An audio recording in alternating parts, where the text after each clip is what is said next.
கேரள மாநிலம் பாலக்காட்டில் நடைபெறும் பிரச்சார பொதுக்கூட்டத்தில் பங்கேற்க பிரதமர் நரேந்திர மோடி மார்ச் 29 பிற்பகல் கோவை வருகிறார். பிரதமரை வரவேற்க அண்ணாமலை செல்லாதது பேசுபொருளாகி இருக்கிறது. கேரள சட்டமன்ற தேர்தல் வரும் ஏப்ரல் 9 நடைபெற இருக்க நிலையில் அங்கு நடைபெறும் தேர்தல் பிரச்சார கூட்டத்தில் பிரதமர் மோடி பங்கேற்கிறார். டெல்லியில் இருந்து கோவை வந்த பிரதமர் அங்கிருந்து ஹெலிகாப்டர் மூலம் பாலக்காடு செல்கிறார். பிற்பகல் 2 மணிக்கு கோவை விமான நிலையம் வந்தடையும் பிரதமர் மோடியை வரவேற்க பாஜக மாநில தலைவர் நயினார் நாகேந்திரன், பாஜக தேசிய மகளிர் அணி தலைவரும் எம்எல்ஏவுமான வானதி சீனிவாசன், மத்திய இணையமைச்சர் எல் முருகன் ஆகியோர் விமான நிலையத்திற்கு வந்திருக்காங்க. கூட்டணி கட்சியான அதிமுகவின் முன்னாள் அமைச்சர் SP வேலுமணியும் விமான நிலையத்திற்கு வந்திருந்தார். பாஜக முக்கிய தலைவர்கள் மற்றும் கூட்டணி கட்சி தலைவர்கள் பிரதமரை வரவேற்க விமான நிலையத்திற்கு வந்திருக்கக்கூடிய நிலையில் பாஜக முன்னாள் மாநில தலைவர் அண்ணாமலை கோவையில் தனது இல்லத்தில் இருப்பதாக தகவல்கள் வெளியாகியிருந்தது. அவர் பிரதமரை வரவேற்க செல்லவில்லை. ஏற்கனவே கோவை மாவட்டத்தில் போட்டியிடும் நோக்கத்தில் தேர்தல் பணிகளில் ஆர்வம் காட்டி வந்த அண்ணாமலை கோவை வடக்கு தொகுதி மட்டும் பாஜகவிற்கு ஒதுக்கப்பட்டிருக்கும் நிலையில் அதிருப்தியில் இருப்பதாகவும் அவர் போட்டியிடவில்லை என்றும் தலைமையிடம் தெரிவித்ததாகவும் செய்திகள் வெளியாகியிருந்தன. இந்த நிலையில் பிரதமரை வரவேற்க அண்ணாமலை செல்லாதது அரசியல் வட்டாரத்தில் பெரும் பேசுபொருளாகி வந்து கொண்டிருக்கிறது அப்படின்னு நான் சொல்லணும். இது ஒரு புறம் இருக்க, மற்றொரு புறம் திருச்சி சமயபுரம் மாரியம்மன் கோவில் சன்னதி முன் மண்டபத்தில் நள்ளிரவில் மேற்கூரை இடிந்து விழுந்து ஒரு பெண் பக்தர் உயிரிழந்த சம்பவத்திற்கு தமிழக பாஜக முன்னாள் தலைவர் அண்ணாமலை ஆழ்ந்த இரங்கல் தெரிவித்திருந்தார். தனது எக்ஸ் பக்கத்தில் பதிவிட்ட அண்ணாமலை, தஞ்சை மாவட்டத்தைச் சேர்ந்த பக்தர்கள் மீது கான்கிரீட் மேற்கூரை இடிந்து விழுந்து ஒரு பெண் உயிரிழந்த செய்தி மிகுந்த அதிர்ச்சியையும் வேதனையையும் அளிக்கிறது. இறந்தவரின் குடும்பத்திற்கு ஆழ்ந்த இரங்கலை தெரிவித்துக் கொள்கிறேன். காயமடைந்து மருத்துவமனையில் சிகிச்சை பெற்று வருபவர்கள் விரைவில் குணமடைய இறைவனை பிரார்த்திக்கிறேன் அப்படின்னு சொல்லியிருந்தாங்க. இந்த சம்பவத்தை கடுமையாக விமர்சித்த அண்ணாமலை, கடந்த 2022 ஜூலை மாதம் ஆலய கும்பாபிஷேகம் நடைபெற்றது. 2023 மற்றும் 24 பல மண்டபங்களை முதலமைச்சர் ஸ்டாலின் திறந்து வைத்தார். ஆனால் கும்பாபிஷேகம் நடந்து 4 ஆண்டுகள் கூட முழுமையடையாத நிலையில் மேற்கூரை இடிந்து விழுந்துள்ளது. இது திமுக அரசு ஆலய திருப்பணிகளை எந்த லட்சணத்தில் செய்கிறது என்பதற்கான ஒரு தெளிவான சான்று அப்படின்னு தெரிவித்திருந்தார். மேலும் பக்தர்களினுடைய காணிக்கை நிதியை பல கோடிகள் செலவு செய்ததாக கணக்கு காட்டும் திமுக அரசு உண்மையில் பக்தர்களின் உயிரை எவ்வளவு துச்சமாக நினைக்கிறது என்பது இந்த சம்பவத்தின் மூலம் தெரிய வருகிறது. கடந்த 5 ஆண்டுகளில் இவர்கள் செய்ததாக கூறும் அனைத்து ஆலய திருப்பணிகளையும் உடனடியாக ஆய்வு செய்ய வேண்டும் என வலியுறுத்தினார்.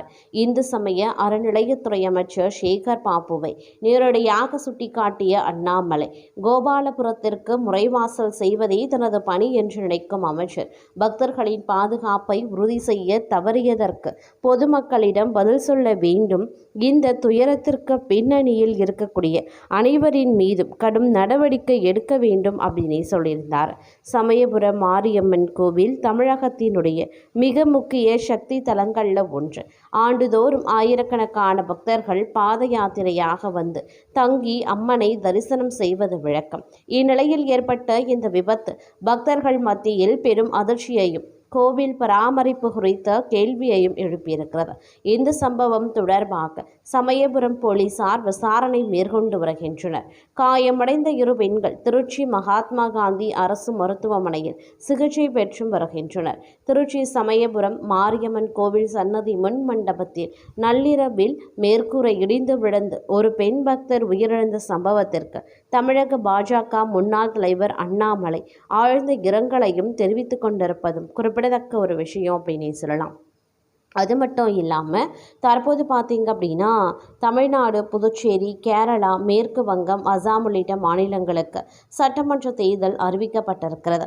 தமிழ்நாட்டிற்கு வருகிற ஏப்ரல் 23 வாக்குப்பதிவு நடைபெறுகிறது. தொகுதி பங்கீடு, வாக்குறுதிகள் பிரச்சாரம் ஆகியவற்றால் அரசியல் களம் சூடுபிடிக்க தொடங்கியிருந்தது. திமுக, அதிமுக வேட்பாளர் பட்டியலை அறிவித்து விட்டாங்க. பாஜக சார்பில் தற்போது வரைக்கும் வேட்பாளர் பட்டியல் அறிவிக்கப்படவில்லை. இந்நிலையில் பழனி தொகுதியை பாஜகவுக்கு ஒதுக்க வேண்டும் என்று எல் முருகன், காரை அண்ணாமலை ஆதரவாளர்கள் முற்றுகையிட்டு போராட்டத்தில் ஈடுபட்டனர். திண்டுக்கல் மாவட்டம் பழனி தொகுதியில் தேசிய ஜனநாயக கூட்டணியில் அதிமுக போட்டியிடுகிறது. அதிமுக எம்ஜிஆர் இளைஞர் அணி துணை செயலாளர் ரவி மனோகரன் போட்டியிடுகிறார். இவர் ஏற்கனவே கடந்த 2021 சட்டமன்ற தேர்தலில் இதே தொகுதியில் ரவி மனோகரன் போட்டியிட்டு தோல்வியடைந்தார். பாஜக சார்பில் கடந்த முறையில் பழனி தொகுதி வேண்டும் என்று அதிமுகவுக்கு அழுத்தம் கொடுத்தனர். ஆனால் வழங்கப்படவில்லை. 2026 தேர்தலில் எப்படியாவது பழனி தொகுதியை அதிமுகவிடம் வாங்கிவிடும் முடிவில் இருந்தாங்க. உள்ளூர் பாஜகவினர் பழனியில் தீவிரமாக களப்பணியாற்றியும் வந்தாங்க. பழனியை தனி மாவட்டமாக அறிவிக்க வேண்டும் என்பதை வலியுறுத்தி அண்ணாமலை தலைமையில் பாஜகவினர் கடந்த சில வாரங்களுக்கு முன்பு போராட்டத்தில் ஈடுபட்டனர். இதனால் பழனியில் அண்ணாமலை பழனியில் போட்டியிடுவார் என்று தகவல் வெளியானது. மத்திய இணையமைச்சர் எல். முருகன் புலிபாணி ஆசிரமத்தில் நடைபெற்ற யாகத்தில் கலந்து கொள்வதற்காக காலை பழனி வருகை புரிந்தார்.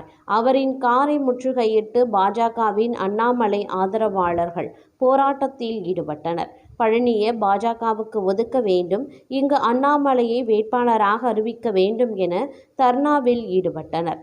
அண்ணாமலை ஆதரவாளர்கள் போராட்டம் நடத்திய நிலையில் கட்சிக்காக நீண்ட காலமாக உழைத்தவர்களை ஏமாற்றக்கூடாது என்றும் பாஜக அண்ணாமலை ஆதரவாளர்கள் கோஷத்தை எழுப்பியிருந்தனர். அவர்களிடம் எல். முருகன் பேச்சுவார்த்தை நடத்தினார். ஆனாலும் பழனி பாஜகவினர் தங்களது முழக்கங்களை அழுத்தமாக பதிவு செய்ததால் முருகன் என்ன செய்வதென்று அறியாமல் தவித்தார். உள்ளூர் நிர்வாகிகள், காவல்துறையினர் அவர்களை சமாதானப்படுத்தி முருகனை அனுப்பி வைத்தனர். இந்த சம்பவம் பாஜகவில் பெரும் அதிர்ச்சியை ஏற்படுத்தி இருக்கிறது. குறிப்பிடத்தக்க ஒரு விஷயம் அப்படின்னு கூட சொல்லலாங்க. அது மட்டும் இல்லாமல் தமிழக சட்டசபை தேர்தலை முன்னிட்டு அதிமுக பாஜக கூட்டணி அமைந்திருக்கக்கூடிய நிலையில் பாஜகவுக்கு 27 தொகுதிகள் ஒதுக்கப்பட்டிருந்தன. ஆனால் முன்னாள் மாநில தலைவர் அண்ணாமலை விரும்பிய தொகுதிகள் வழங்கப்படாததால் அவர் கடும் அதிருப்தியில் உள்ளார் என்ற தகவலும் வெளியாகியிருந்தது. கோவை மாவட்டத்தில் சிங்காநல்லூர் அல்லது கவுண்டம்பாளையம் போன்ற தொகுதியில் போட்டியிட அண்ணாமலை விருப்பம் தெரிவித்திருந்தார். ஆனால் அந்த தொகுதிகள் ஒதுக்கப்படாமல் கோவை வடக்கு மட்டும் வழங்கப்பட்டிருந்தது.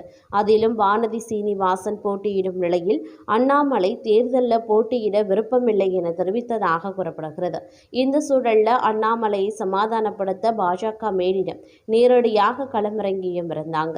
அதற்காக மத்திய இணையமைச்சர் அர்ஜுன் ராம் மேக்வால் தமிழகத்திற்கு அனுப்பப்பட்டும் இருந்தார். அவர் கோவையில் அண்ணாமலையை சந்தித்தும் பேசினார். சிறப்பம்சமாக இந்த சந்திப்பு வழக்கமான அரசியல் சந்திப்பு அல்ல. அண்ணாமலை பேட்மிண்டன் விளையாடி கொண்டிருந்த மைதானத்திற்கே சென்று மேக்வால் அவருடன் சேர்ந்து சில நேரம் விளையாடியதும் பின்னர் தனிப்பட்ட முறையில் ஆலோசனை நடத்தியதும் குறிப்பிடத்தக்கது. இந்த சந்திப்பின் புகைப்படத்தை அண்ணாமலை தனது எக்ஸ் பக்கத்தில் பகிர்ந்து உடல் அசைவு, வியர்வை, அதிரடி, இதற்கு பேட்மிண்டனுடன் ஈடு இல்லை. மத்திய அமைச்சர் அர்ஜுன் ராம் மேக்வால் எங்களுடன் இணைந்தது மகிழ்ச்சி என குறிப்பிட்டும் இருந்தார்.